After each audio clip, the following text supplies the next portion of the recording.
మస్తాన్ సాయి రెండో రోజు కస్టడీ కొనసాగుతోంది. పలు కీలక విషయాలపై మస్తాన్ సాయిని విచారిస్తున్నారు నార్సింగ్ పోలీసులు. లావణ్య ఇచ్చిన హార్డ్ డిస్క్ ఓపెన్ చేసి మస్తాన్ సాయిని ప్రశ్నిస్తున్నారు. మస్తాన్ సాయి దగ్గర వందల వీడియోస్, ఫోటోస్ ఉన్నాయన్న ఆరోపణలతో పాటు డ్రగ్స్ పార్టీ నిర్వహించినట్లు సమాచారం ఉండటంతో ఆ కోణంలోనూ విచారిస్తున్నారు పోలీసులు. మస్తాన్ సాయికి డ్రగ్స్ రాకెట్ సంబంధాలపై ఆరా తీస్తూ ఉన్నారు.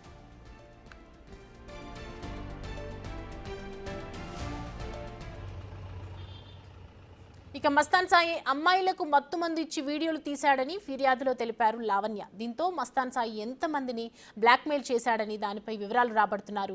రేపు విచారణ అనంతరం మస్తాన్ సాయిని రాజేంద్రనగర్ కోర్టులో హాజరుపరచనున్నారు నార్సింగ్ పోలీసులు.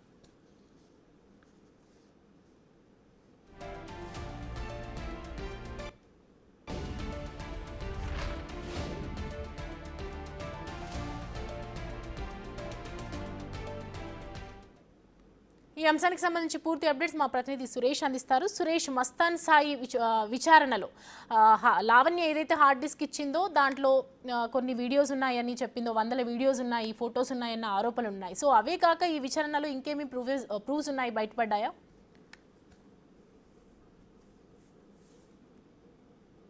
మస్తాన్ సాయిని రెండో రోజు కస్టడీలో నార్సింగ్ పోలీసులు విచారిస్తున్నారు. అతనికి సంబంధించిన హార్డ్ డిస్కులన్నిటిని కూడా లావణ్య పోలీసులకి అందించింది కాబట్టి అందులో ఉన్నటువంటి ప్రతి వీడియోని పోలీసులు ఇప్పటికే చూసారో ఆ వీడియోలకు సంబంధించి మస్తాన్ సాయిని విచారిస్తున్నారు. అసలు అమ్మాయిలని ఏ విధంగా పరిచయం చేసుకున్నాడు, ఆ అమ్మాయిల వీడియోస్ మస్తాన్ సాయి ఒక్కడే తీశాడా, అతనికి ఎవరైనా సహకరించారనే దానిపై కూడా పోలీసులు విచారిస్తున్నారు. మొత్తం 43 మంది మహిళలకు సంబంధించిన వందలకు సంబంధించిన వీడియోస్ ఆ హార్డ్ డిస్క్లో ఉన్నట్టు పోలీసులు గుర్తించడం జరిగింది.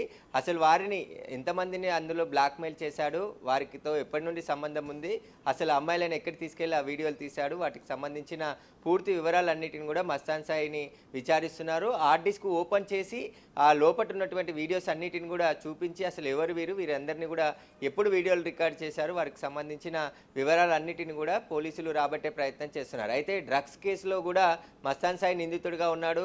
అరెస్ట్ చేసిన సమయంలో అతను డ్రగ్స్ సేవించే ఉండడం, పాజిటివ్గా డ్రగ్ టెస్ట్ చేసినప్పుడు పాజిటివ్ రావడంతో ఎన్డీపీఎస్ యాక్ట్ కింద కూడా పోలీసులు కేసు నమోదు చేశారు. అసలు డ్రగ్స్ ఎక్కడి నుండి తీసుకొస్తున్నాడు, అమ్మాయిలను ఏ విధంగా ట్రాప్ చేశాడు, ఆ పార్టీల పేరుతో ఇంట్లోకి పిలిపించి తనకు సంబంధించిన స్నేహితుల ద్వారా ఒక్కొక్కరిని ట్రాప్ చేసి ఆ తర్వాత వారిని బ్లాక్మెయిల్ చేసి మరికొంతమంది అమ్మాయిలని పిలిపించి వారిని కూడా డ్రగ్ అలవాటు చేసి వారి వీడియోలు తీసి వారిని బ్లాక్మెయిల్ చేసినట్టుగా పోలీసులు అనుమానిస్తున్నారు. ఆ కోణంలోనే పోలీసులు దర్యాప్తు చేస్తున్నారు. అయితే మస్తాన్ సాయికి సంబంధించి అనేక వీడియోలు ఎందుకు తీశాడు, అసలు ఎవరెవరిని బ్లాక్మెయిల్ చేశాడు, ఈ హార్డ్ డిస్క్తో పాటు ఆయన సెల్ ఫోన్కి సంబంధించిన వాట్సాప్ను అదేవిధంగా కాల్ డేటాను కూడా రిట్రీవ్ చేయడం జరిగింది. వాటన్నిటి ద్వారా కూడా పోలీసులు సమాచారాన్ని సేకరిస్తున్నారు. అసలు మస్తాన్ సాయి ఎన్ని రోజుల నుంచి ఇలా వీడియోలు రికార్డ్ చేస్తున్నాడు, దాదాపు 2022 నుంచి లావణ్యకు పరిచయం ఏర్పడింది. ఆ తర్వాత పార్టీలకు వెళ్ళిన సమయంలో తన వీడియోలను కూడా తీసి బ్లాక్మెయిల్ చేసి కొంతమంది అమ్మాయిలను పిలిపించే విధంగా చేసిండని చెప్పేసి లావణ్య చెప్తుంది. కాబట్టి ఇప్పుడు మస్తాన్ సాయికి సంబంధించి హార్డ్ డిస్క్లో మొత్తం ఎన్ని వీడియోలు ఉన్నాయి, అసలు ఎవరెవరిని బ్లాక్మెయిల్ చేశాడు, ఆ అమ్మాయిలందరినీ కూడా ఒకరి నుంచి ఒకరిని ఎలా ట్రాప్ చేశాడు, వాళ్ళు ఎవరే బాధితులు ఉన్నారు, వారికి సంబంధించి కూడా వివరాలు సేకరిస్తున్నారు పోలీసులు. అసలు మస్తాన్ సాయికి సంబంధించిన కేసులో సంచలన విషయాలే బయటకు వస్తున్నాయి. ఎందుకంటే ఆయన డ్రగ్స్కి ముందుగా చిన్న కిటీ పార్టీ అని చెప్పేసి కూడా పిలిచి తర్వాత అమ్మాయిలతోనే హౌస్ పార్టీ అని చెప్పేసి ఫ్రెండ్ ద్వారా ఒక్కొక్క అమ్మాయిని పిలిపించి ఆ తర్వాత వారికి ముందు ఆల్కహాల్ ప్రిఫర్ చేసి ఆ తర్వాత డ్రగ్స్ని అలవాటు చేసి వారు మత్తులో ఉండగా ఒక్కొక్కసారి వాళ్ళ వీడియోలన్నిటిని కూడా రికార్డ్ చేసి వారిని కొంతమంది అమ్మాయిలను తీసుకొని రావాలని చెప్పేసి కూడా బ్లాక్మెయిల్కి పాల్పడ్డట్టుగా ఆరోపణలు ఉన్నాయి. కాబట్టి వాటన్నిటిపైన పోలీసులు ఇన్వెస్టిగేషన్ చేస్తున్నారు. ఈ రోజంతా కూడా నార్సింగ్ పోలీస్ స్టేషన్లోనే మస్తాన్ సాయిని ఉంచి విచారించబోతున్నారు. రేపటి వరకు కూడా కస్టడీ ఉంది కాబట్టి రేపు సాయంత్రం వరకు కూడా విచారించి ఆ తర్వాత కోర్టులో రాజేంద్రనగర్ కోర్టులో మస్తాన్ సాయిని హాజరుపరచున్నారు. అవసరమైతే మరొకసారి కూడా కస్టడీ పిటిషన్ వేసి కస్టడీకి తీసుకొని ఉన్నారు. ఇప్పటికే డ్రగ్స్కి సంబంధించిన లింక్ పైన కూడా పోలీసులు పూర్తి వివరాలు ఆరా తీస్తున్నారు. ఎందుకంటే పెద్ద ఎత్తున డ్రగ్స్ వాడినట్టుగా ఆరోపణలు ఉన్నాయి, అనేక మందికి డ్రగ్స్ ఇచ్చినట్టు కూడా పోలీసుల విచారణలో వెల్లడైంది. కాబట్టి అసలు మస్తాన్ సాయికి డ్రగ్స్ ఎవరు తెచ్చిచ్చారు, అసలు డ్రగ్స్ లింకులకు సంబంధించి మస్తాన్ సాయికి ఉన్న లింకులు ఏంటి, ఎవరి ద్వారా డ్రగ్స్ కొనుగోలు చేశాడు, ఈ పార్టీలకు అరేంజ్ ఏ విధంగా చేశాడు, ఏవైనా డ్రగ్స్ ముఠాతో లింకులు ఉన్నాయనే కోణంలో కూడా పోలీసులు దర్యాప్తు చేస్తున్నారు. ఈ వీడియోలని ఎవరికైనా షేర్ చేశాడు, ఎందుకంటే హార్డ్ డిస్క్లో ఉన్నటువంటి వీడియోలను కొన్ని వెబ్సైట్లలో కూడా ఏదైతే వాటిలో చేసేసి వారందరికీ సంబంధించి బ్లాక్మెయిల్కి పాల్పడ్డాడు కాబట్టి అందులో ఎవరికి అయినా వీడియోలని షేర్ చేశాడా, ఎవరికైనా అందించాడా అనే దానిపై కూడా పోలీసులు వివరాలు ఆరా తీస్తున్నారు. ఎందుకంటే కొంతమందిని బ్లాక్మెయిల్ పేరుతో వేధింపులకు గురి చేశారు. కొంతమంది అమ్మాయిలు విదేశాలకు కూడా మస్తాన్ సాయి వేధింపులు తట్టుకోలేక వెళ్ళిపోయారని చెప్పేసి కూడా నిన్న లావణ్య ప్రెస్ మీట్లో చెప్పింది. కాబట్టి ఎంతమంది అమ్మాయిలు బాధితులు ఉన్నారు, అసలు ఈ వీడియోలన్నీ తీయడానికి గల కారణం ఏంటి, మస్తాన్ సాయి వెనుకాల ఎవరున్నారు అనే దానిపై కూడా పోలీసులు లోతైన దర్యాప్తు చేస్తున్నారు. ఈ 2-3 రోజుల కస్టడీలో కూడా అనేక విషయాలు ఈ కేసుకు సంబంధించిన ఎవిడెన్స్ కూడా కలెక్ట్ చేసే పనిలో పోలీసులు కస్టడీకి తీసుకోవడం జరిగింది. ఈ కస్టడీలో మరిన్ని నోరు విప్పితే మస్తాన్ సాయి అనేక విషయాలు బయటకు వచ్చే అవకాశం కనబడుతుంది. కానీ మస్తాన్ సాయికి సంబంధించిన హార్డ్ డిస్క్ని ముందు ఉంచే పోలీసులు ప్రస్తుతం విచారిస్తున్నారు. ప్రస్తుతం ఇంకా నార్సింగ్ పోలీస్ స్టేషన్లోనే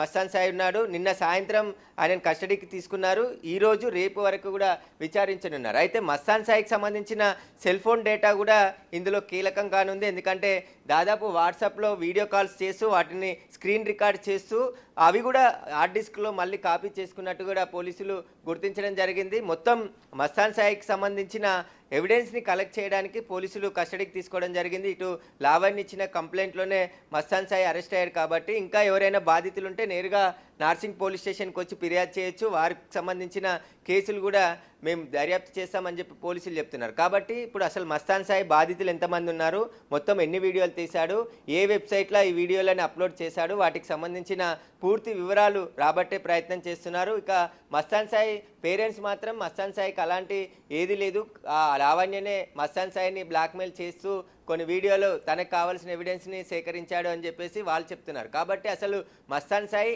ఎన్ని రోజుల నుంచి వీడియోలు రికార్డ్ చేశాడు, సెల్ ఫోన్తోనే రికార్డ్ చేశాడా లేదంటే వేరే కెమెరాతోనే రికార్డ్ చేసి హార్డ్ డిస్క్లో కాపీ చేశాడనే కోణంలో పోలీసులు అయితే దర్యాప్తు చేస్తున్నారు. ఈ రోజంతా కూడా నార్సింగ్ పోలీస్ స్టేషన్లోనే ఉంచి మస్తాన్ సాయిని విచారించబోతున్నారు. అదేవిధంగా మస్తాన్ సాయికి సహకరించిన కాజా అనే వ్యక్తి కోసం కూడా పోలీసులు గాలిస్తున్నారు. ఎందుకంటే డ్రగ్స్ మస్తాన్ సాయికి అతని ద్వారానే తీసుకొని తెచ్చాడు. అరెస్ట్ చేసే సమయంలో కూడా డ్రగ్స్ వాడినట్టేగానే పోలీసులు గుర్తించాడు. కాబట్టి అవన్నీ ఎక్కడి నుండి వచ్చాయనే దానిపై కూడా నార్కోటిక్ బ్యూరో పోలీసుల సహాయం కూడా తీసుకుంటున్నారు. పాత నేరస్తులు ఎవరైతే డ్రగ్స్కి సంబంధించిన కేసులో అరెస్ట్ అయినటువంటి వారి లింకులు ఏమైనా మస్తాన్ సాయికి ఉన్నాయనే కోణంలో కూడా పోలీసులు ప్రస్తుతం దర్యాప్తు చేస్తున్నారు. అయితే సురేష్, ఇప్పుడు లావణ్య ఏదైతే చెప్తూ ఉందో 40 నుంచి 50 మంది వరకు ఆయనతో మోసపోయిన వాళ్ళు ఉన్నారు, బాధితులు ఉన్నారు అని చెప్పి, సో బాధితుల నుంచి ఏదైనా ఇన్ఫర్మేషన్ ఉందా? బాధితులు ముందుకు రావటం కానీ కేసు నడుస్తున్న తరుణంలో ఎవరైనా వచ్చి నిజంగానే ఇలా జరిగింది అని చెప్పడం ఏదైనా జరుగుతుందా? దానికి సంబంధించి అలాగే ఒకవేళ ఈరోజు ఖచ్చితంగా ఈరోజు హార్డ్ డిస్క్లను చూపించి ఒకవేళ నిజాలన్నీ బయటకు వచ్చినట్టయితే కనుక ఒకవేళ మస్తాన్ సాయికి ఎలాంటి శిక్ష పడే అవకాశాలు ఉన్నాయి? ఖచ్చితంగా మస్తాన్ సాయిపై పెట్టిన కేసులే నాన్ బెయిలబుల్ సెక్షన్లు.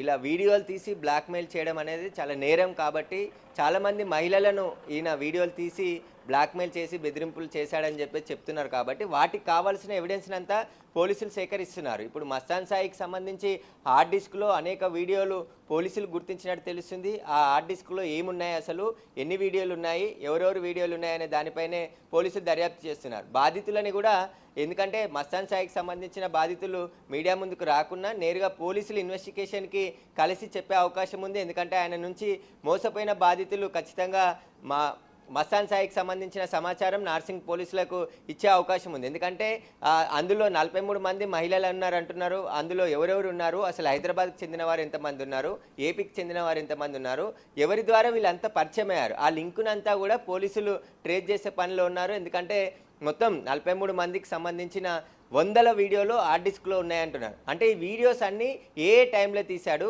ఎక్కడ తీశాడు, అసలు మస్తాన్ సాయి ఇంట్లోనే పార్టీ పేరుతో పిలిచి అక్కడ తీశాడా లేదంటే ఇతర చోట్లకి తీసుకొచ్చిన సమయంలో అక్కడ వీడియోలు రికార్డ్ చేశాడనే అన్ని విషయాలపైన పోలీసులు ఆరా తీస్తున్నారు. అసలు మస్తాన్ సాయికి సంబంధించిన హార్డ్ డిస్క్ ఒకటే ఉందా, ఇంకా ఆయన ఇంట్లో ఏమైనా కంప్యూటర్స్ కానీ ల్యాప్టాప్లో మరి కొన్ని సెల్ ఫోన్లలో ఇలాంటి వీడియోలు ఉన్నాయనే దానిపై కూడా పోలీసులు ఆరా తీస్తున్నారు. ఇప్పటికే మస్తాన్ సాయికి సంబంధించిన వాట్సాప్కి సంబంధించి డిలీట్ చేసిన మొత్తం డేటాని అంతా కూడా పోలీసులు రిట్రీవ్ చేసే పనిలో ఉన్నారు.